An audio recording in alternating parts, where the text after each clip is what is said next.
Welcome back to Inuyasha Anime Review, Part 17. This one reviewing episodes 131 to 140. Yeah, this one pretty much covers the last 8 episodes of Season 5, plus the first 2 episodes of Season 6. Now, normally, you'd probably be thinking, wait, why are you reviewing the first 2 episodes of Season 6 even though you do usually stick to like one season, not start another season? There's a reason for that, I'll get to it. Mostly put, these episodes are comprised of mostly multi-parters, with the exception of 2 episodes which are standalone. And here's the thing. The first 2 episodes are basically canon episodes. The only ones in this set of 10 episodes. All the rest, all filler. Yep. Now, first we have a 2-parter.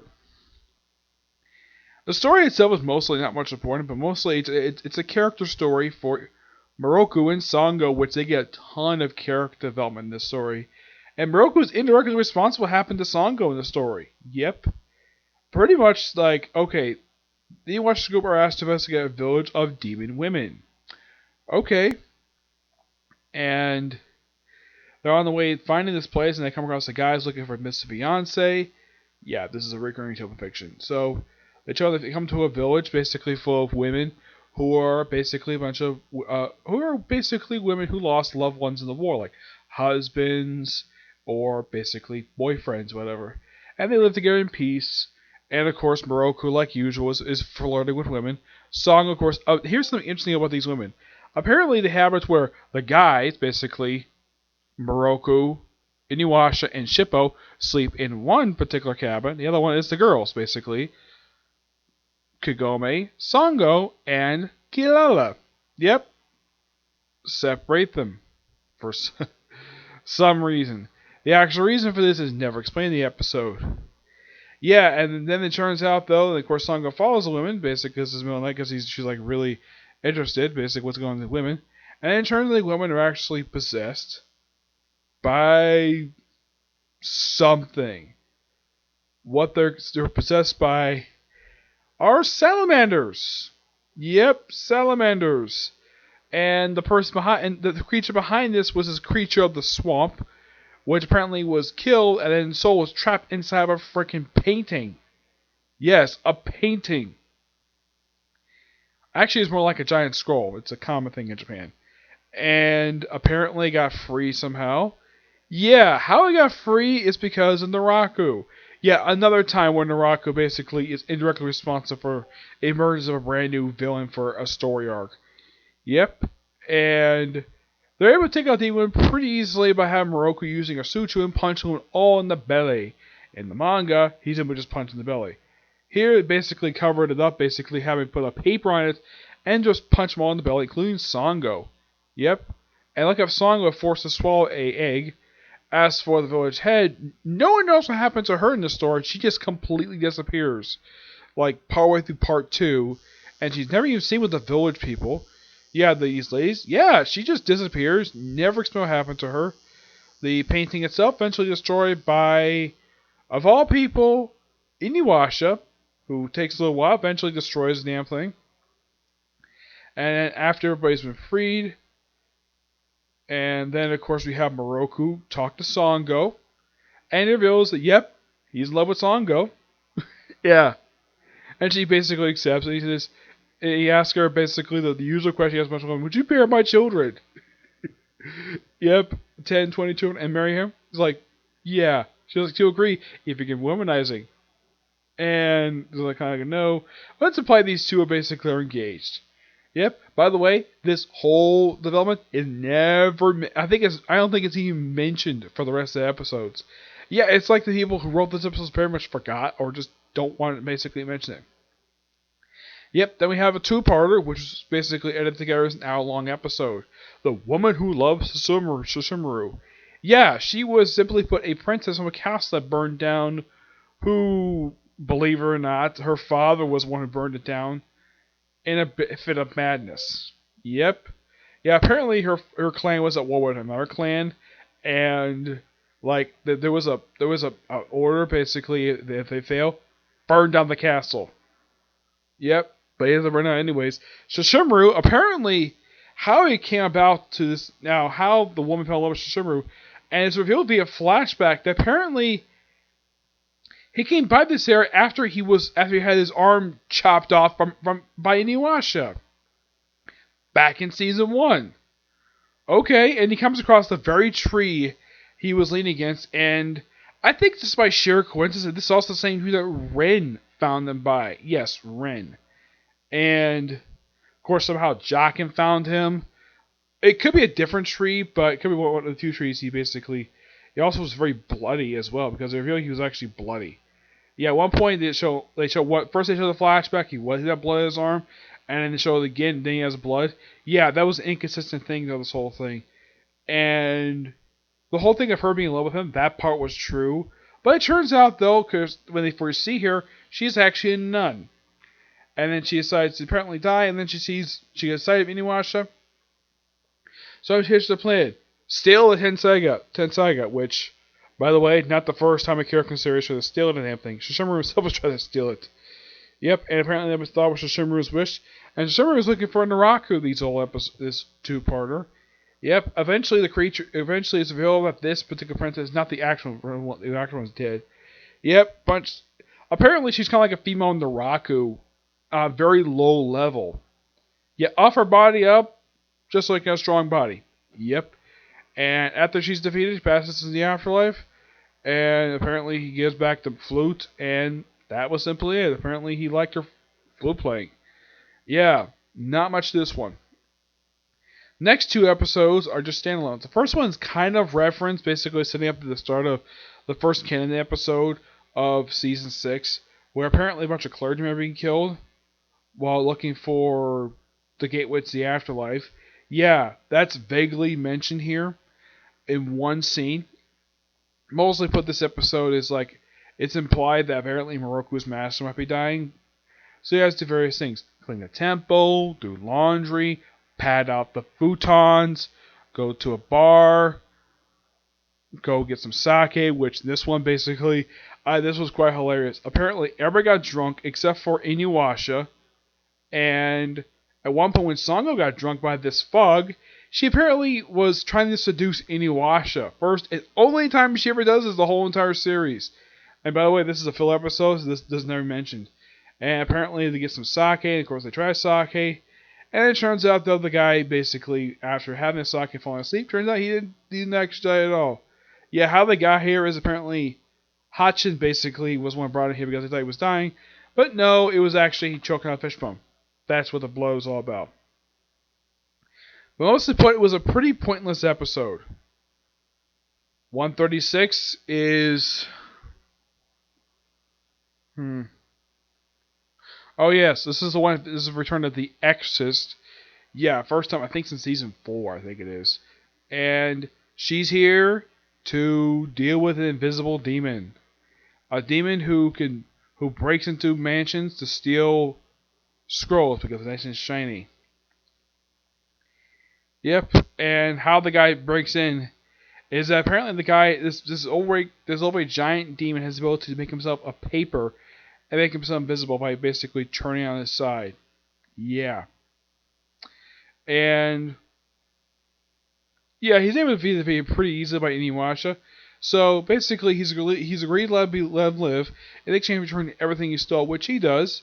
And I think they also mentioned that apparently Inuyasha apparently suffered from money loss, and they have very little food. So they probably think, okay, let's take this job to get some money. As if they got paid afterwards, they probably did. It's never even mentioned after this. Yep, I don't know if the Exorcist returns after this. As for the following 4 episodes, it's a 4-parter. That's basically in a way a follow-up to the second movie. Because Hoji's ancestor, who appears in that second movie, he returns. Yeah, they actually reference a few things from the movie. Yeah, basically, Inuyasha just randomly comes across him and Shippo while come across some bandits, and it turns out he's transporting somebody to get purified. Like, this sounds very familiar. Sounds like a plot point from the movie. Excuse me. As the difference is, he actually is not going to Mount Fuji, he's going to Mount Hadare, which was destroyed in this very season. And apparently no one bothers to tell him or the villains this arc that, hey, that was Naraku who did that. Yeah, and here's the thing. Everybody claims that this mountain was destroyed by a natural disaster. No, it was not. Naraku destroyed the damn mountain. Apparently, no one bothers to tell anybody about this. Like, why the heck is it written this way? I mean, Kagome, Inuyasha, and the rest of the group all know it was all Naraku's doing the reason why the Mount Hakare collapsed. As for in the case of the characters who appear in this particular arc, the ones that are filler characters, they apparently do not know about Naraku at all. Yep, so they go to this particular shrine off a distance because, well, it was pointed by Kide, so she appears briefly at the start of this, and then she doesn't appear again in the rest of the arc. They go there, and they're going to come across a bunch of demon ninjas. Yep, demon ninjas. And they work for some demon guy who only appears in this very arc. Yeah, I kind of felt as though this guy's plot is way too similar to that of... it's like this arc was basically reusing similar ideas from the second movie, basically kind of rehashing it in a way. The only difference is the guy's not to basically put break in Eternal Night. He wants to kill all humanity. He reveals this in part 4. So, Inuyasha basically spends about a couple of fighting the guy. Doesn't do very much, especially because his power gets drained somehow. It's not totally explained. Oh yeah, here's the thing. The sword. Now apparently, Hoji's basically sword is basically one half of a two-bladed sword. Now, these type of swords do exist. I've seen pictures of these things. Now, have I seen these ever in person? No, I haven't. I've never seen things in person, but these things do in fact exist. These are real objects. Yeah. How Kagome basically, and here's the thing, they actually reference something.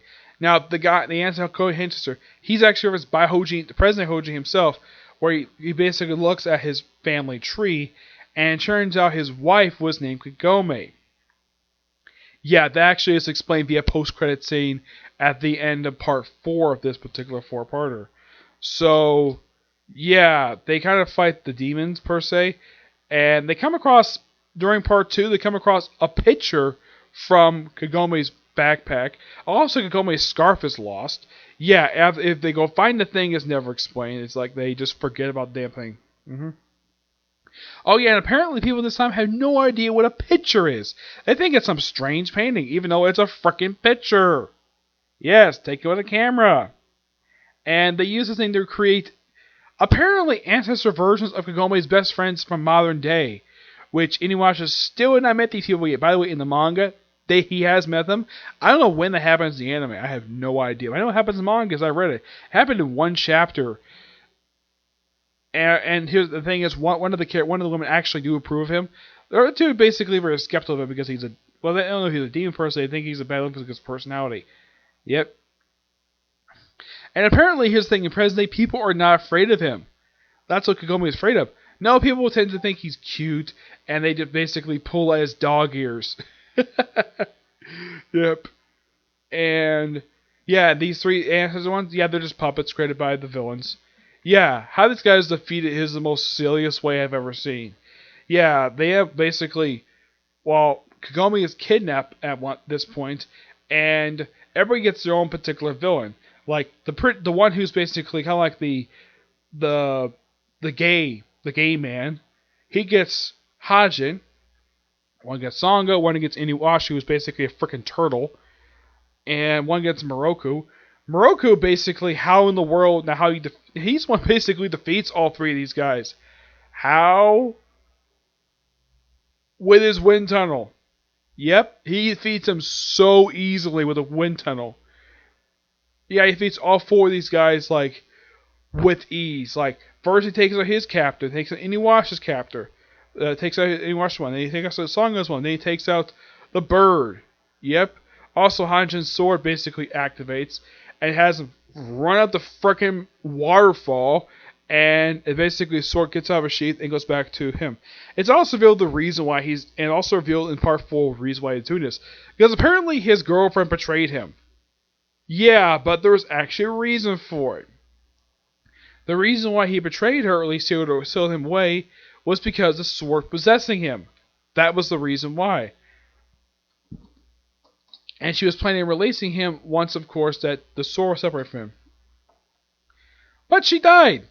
Yep, she died. So, nope, did not get a chance to actually well, deal with it. So, yeah, and of course, Kagome says some things, basically repowers Inuyasha's sword. Also, yeah, and the whole thing of her revealing that she did this for him was because she was possessing Kagome and she was helping Kagome the whole last part.